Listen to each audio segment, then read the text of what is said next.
guys, so we're going to be making some rice flour dumplings for soup. So this is the rice flour that I'm using. Now I don't have a measurement for this. I simply just pour the rice flour like how much I want into a bowl, and that's what I do. So I don't have a measurement to give you, but what in essence what you do, you put the amount of rice flour that you want. There I put about a quarter teaspoon of salt. I use sea salt. And I also put about a teaspoon of sugar. In this case I was using coconut sugar, and sometimes I would also use jaggery powder as well, which is a raw cane sugar.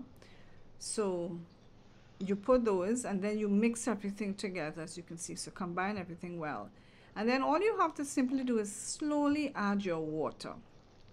So you slowly add water until everything can come together and you can shape your dumpling. So again, I don't have a measurement for the water, because what we're doing is we simply slowly add in the water until you can feel that the dough can hold its shape, and you can then shape it into your dumpling. So that's what I'm doing there, as you can see.